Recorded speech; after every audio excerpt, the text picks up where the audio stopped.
شوہر کو مجازی خدا کہنا کیسا؟ غلط ہے. خدا تو ایک ہی ہے، الہ تو ایک ہی ہے. مجازی کا بھی لفظ بھی نہیں استعمال کرنا. اکثر مجاز تو وہ ہوتا ہے جس کا کوئی مطلب حقیقت کا کوئی مجاز تو ہے ہی نہیں ہے نا جی. اللہ ایک حقیقت ہے، خدا تو ایک ہی ہے، اس کا مجاز کیسے ہو سکتا ہے؟ وہ تو پیغمبروں کے لیے لفظ نہیں استعمال کرنے دیتا. وہ بھی کہتا ہے کہ سورۃ النساء میں کہ اللہ تعالیٰ ماتا ہے کہ عیسیٰ ابن مریم کبھی اس بات پہ عار محسوس نہیں کریں گے کہ انہیں اللہ کا بندہ کہا جائے، اور اگر عیسیٰ ابن مریم یا کوئی فرشتہ اس بات پہ شرم محسوس کرے کہ اسے لوگ اللہ کا بندہ کہیں تو اللہ تعالیٰ ماتا ہے پھر ان لوگوں کو ہم قیامت دن حاضر کر لیں گے، چھوڑیں گے نہیں.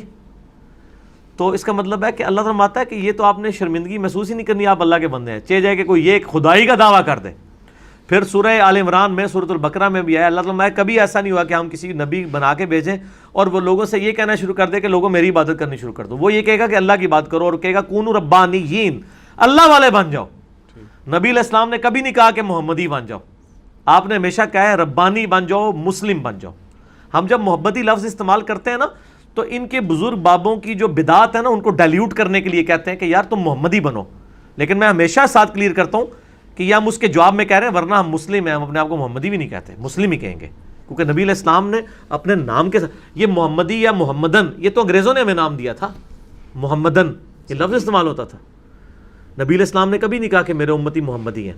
مسلم کہا. قرآن میں ہے نا کہ هو سماکم المسلمین، ابراہیم علیہ السلام نے تمہارا نام مسلم رکھا ہے. من قبل وفی ھذا، اس قرآن کے نزول سے پہلے اور اس قرآن میں بھی اللہ نے تمہارا نام مسلم رکھا ہے. تو اگر ہم محمدی بھی نہیں کہلاتے ہیں، حنفی، شافعی، مالکی، جعفری، تو پھر آپ چھوڑ دیں کہ کہاں تک بات پہنچ جائے گی. ہم مسلمان ہیں، مسلم کہلائیں گے. لیکن یہ جو مجازی خدا والا ہے ہمارے ہاں کہ یہ شوہر تمہارا مجازی خدا ہے، یہ کلمہ کفر تو نہیں ہوگا پھر؟ کلمہ کفر ہے. کلمہ کفر ہے. کیوں نہیں کلمہ کفر ہے؟ خدا کا تو کوئی مجاز ہے ہی نہیں ہے نا سر. اچھا چلیں چھوڑ دیں، ابھی آپ کو سمجھ آئے گا. میں آپ کو سب کانٹیننٹ کے کلچر میں جواب دیتا ہوں. اگر کوئی شخص کہ یہ تمہارا شوہر تمہارا مجازی نبی ہے، ہاں نبی واسطے تہاڈی رگ بڑک دی، اللہ سے نہیں بڑک دی. اس تو انداز لگا لو کہ سب کانٹیننٹ نے تانوں کیسی بددین بنایا ہے. تو یہ جو مجازی خدا کہتا ہے نا، اس کو خدا تو بڑی چیز ہے نا. تسی جڑے بن کے نا اپنی زنانی کو میں تیرا مجازی نبی ہوں تو لگ پتا جائے گا تنوں پھر. ٹھیک ہے نا. پہلے تو زنانی جڑا نا تیرا سر لائے گی. ٹھیک ہے. لیکن آپ دیکھ لیں کہ کیا انہوں نے غلط دین آپ کو سکھایا کہ مجازی خدا تو عام مشہور ہے، مجازی نبی کوئی لفظ نہیں استعمال کرتا. میں آپ کو بتا رہا ہوں کہ انڈیا، پاکستان، بنگلہ دیش میں علماء نے، فرقوں کے بزرگوں نے دین کا وہ حلیہ بگاڑا ہے کہ انہوں نے شرک کی کوئی قسم نہیں جانے دی ہے. ہر جگہ شرک داخل کیا ہے اور ہمیشہ شرک داخل نبیوں کے ذریعے کروایا جاتا ہے. عیسائیوں نے شرک حضرت عیسیٰ کے نام کے اوپر کھڑا کیا ہے. کسی عام آدمی کے نام پہ تو ہو ہی نہیں سکتا، اس کی اوقات کیا ہے؟ نبی تو ایک عزت والا ہوتا ہے. یہاں پہ بھی مسلمانوں میں جو اس قسم کے غیر محسوس شرک آئے ہیں وہ نبی علیہ السلام کی ذات کو سینٹرڈ کر کے. خدا کا پکڑا چھڑائے محمد کا پکڑا چھڑا نہیں سکتا. حالانکہ قرآن پاک میں کیا آیت آئی ہے، اے نبی علیہ السلام جس کو ہم پکڑ لیں کیا تم اسے اللہ کے عذاب سے چھڑا سکتے ہو؟ قرآن تو یہ کہہ رہا ہے. ٹھیک ہو گیا. تو یہ پورے کا پورا انہوں نے حلیہ بگاڑ دیا ہے اور اس کو عشق رسول کا نام دیتے ہیں. عشق اللہ سنا جی آج تک کدے لفظ؟ کیوں؟ اللہ نال نہیں عشق ہو سکتا. دیکھ لیں آپ، عشق رسول لفظ استعمال ہوتا ہے، عشق اللہ نہیں لفظ استعمال ہوتا. کیوں نہیں ہوتا؟ یہ ساری کی ساری جذباتیت انسان کے اندر جو ہے نا، شخصیت کے ساتھ جو اٹیچمنٹ ہے نا، یہ موجود ہے اور اس چیز کو شیطان پھر اویل کرتا ہے. اور انہی چیزوں کو نبی علیہ السلام نے بار بار کنڈیم کیا ہے. دیکھیں میں اگر کنڈیم کروں نا اپنی طرف سے تو آپ کو کوئی ڈاؤٹ ہو سکتا ہے. اگر نبی علیہ السلام خود کنڈیم کر دیں، بخاری میں حدیث ہے، دیکھنا میری شان کو اس طرح بلند نہ کرنا جس طرح عیسائیوں نے حضرت عیسیٰ کو بلند کیا اور انہیں ڈیوینٹی میں کلیم کر دیا. مجھے تم نے اللہ کا بندہ اور اس کا رسول کہنا ہے، مجھے بڑھانا نہیں ہے. تو نبی علیہ السلام اس سے زیادہ کس وا شگاف الفاظ میں آپ کو سمجھائیں تو آپ کو بات سمجھ آئے گی. دیکھ لیں، نہیں سمجھ آ رہی لوگوں کو. کیا عورت اپنے شوہر کا نام لے کر اس کو پکار سکتی ہے؟ پکارے، کیا مسئلہ ہے؟ کوئی بید بھی نہیں ہے. مرد اپنی بیوی کا نام لے سکتا ہے، بیوی اپنے شوہر کا نام لے سکتی ہے. اس میں کوئی گستاخی والا مسئلہ نہیں ہے. کیا لڑکا اپنے سے بڑی عمر کی لڑکی سے شادی کر سکتا ہے؟ شریعت نے ان کی عمروں میں کوئی فرق رکھا ہے؟ کوئی فرق نہیں رکھا. چاہے 100 سال کا مرد 20 سال کی لڑکی سے شادی کرے, چاہے 100 سال کی عورت 20 سال کے لڑکے کے ساتھ شادی کرے. میاں بیوی راضی کیا کرے گا قاضی؟ چلو کوئی تو ایک محاورہ ٹھیک ہے نا تھوڑا, ٹھیک ہے نا, شکر ہے یہ میاں بیوی راضی ہے.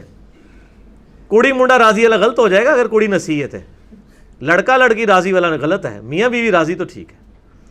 لیکن پھر اس کا مطلب ہے معاشرے کی اصلاح کرنی پڑے گی اس حوالے سے, کیونکہ معاشرے میں تو اس کو صحیح نہیں سمجھا جاتا کہ ایجوں میں بہت زیادہ فرق ہوگا. سر آپ اس اصلاح کی فکر میں کیوں پڑے میں؟ سر آپ بھی تو کون سا ایسا بوڑھا ہے جس کی, نہیں سر یہ پبلک مسئلہ نہیں, کون سا ایسا بوڑھا ہے جس کے حقوق کے لیے آپ آواز اٹھانا چاہ رہے ہیں؟ ٹھیک ہے, یہ پریفریبل قطن نہیں ہے. ہم آواز اس کے لیے اٹھائیں گے جو پریفریبل ہوگا. اسلام اس کو پسند نہیں کرتا. بخاری مسلم میں حدیث ہے, جابر بن عبداللہ نے ایک بیوہ عورت کے ساتھ شادی کی. آپ صلی اللہ علیہ وسلم ان کے جسم پہ وہ نشان دیکھیں نا, وہ خوشبو وغیرہ کے, آپ فرمایا, کہا یا رسول اللہ شادی ہوئی ہے؟ فرمایا کس سے کی؟ کہا رسول اللہ بیوہ سے. آپ فرمایا کسی کنواری لڑکی سے شادی کرنی تھی تو نے. اور کہا یا رسول اللہ میرے چھوٹے چھوٹے بہن بھائی ہیں تو مجھے ایک سینئر خاتون چاہیے تھی اس لیے کی ہے. لیکن آپ فرمایا کہ تو کنواری لڑکی کے ساتھ شادی کرتا وہ بہتر ہوتی, وہ تجھ سے کھیلتی تو اس کے ساتھ کھیلتا. یعنی پریفریبل یہی چیز ہے. ٹھیک ہو گیا, پسندیدہ نہیں ہے کہ اس طریقے سے ہی کیا جائے. کیا لڑکی والوں کی طرف سے باراتیوں کو کھانا کھلانا جائز ہے؟ تو یہ سارے سوشل ایشو ہیں جی. شادی کے اوپر جتنے کوسچنز ہیں میں ایک کیٹاگوریکلی بات کروں گا. شادی کی رسومات میں جو چیز حرام کر دی گئی ہیں نا وہی حرام ہوں گی, باقی ان کو کلچر کے اوپر رہنے دیں. آپ ان کے اوپر آپ نہ کوئی قدغن لگائیں. آپ کے پاس کوئی دلیل نہیں ہے. ڈاکٹر اسرار صاحب کے بھی جو کلپ چڑھے ہوئے ہیں وہ بھی کوئی حدیث نہیں پیش کرتے, واقعات بیان کر دیتے ہیں کہ جی یہ ہو گیا وہ ہو گیا. بس ان کو کلچرل رہنے دیں. اور جیز لعنت ہے, واقعی جیز اس معنوں میں تو لعنت ہے کہ اگر اس کی بنیاد کے اوپر آپ کسی کو مجبور کر رہے ہیں. لیکن اگر ایک باپ اپنی مرضی سے اپنی بیٹی کو کچھ دینا چاہتا ہے اس کو تو آپ لعنتی نہ کہیں. گفٹ تو وہ دے سکتا ہے نا, کیوں محروم کروانا چاہتے ہیں اس کو؟ اگر وہ بچے کو نئی گاڑی نکلوا کے دے سکتا ہے تو بچی کو بیاتے ہوئے کیوں نہیں نیا فرنیچر لے کے دے سکتا؟ وہ آج تک تو نہیں ہوا کہ باپ کا بیٹے کو گاڑی لے کے دینا لعنت ہے. وہی باپ اپنی بیٹی کو کچھ دے دے تو کہتے ہیں لعنت ہے. تھوڑی عقل آپ بھی استعمال کرو نا. حالانکہ قرآن و حدیث میں بخاری مسلم میں آیا کہ زندگی میں تحفہ دینا تو برابر دینا ہے, تو برابر دینا چاہیے. تو اس کو اس طرح نہیں بنا چاہیے, کلچرل رہنے دیں چیزوں کو, سوائے اس کے کہ جو چیز ظلم کی کیٹیگری میں فال کر جائے.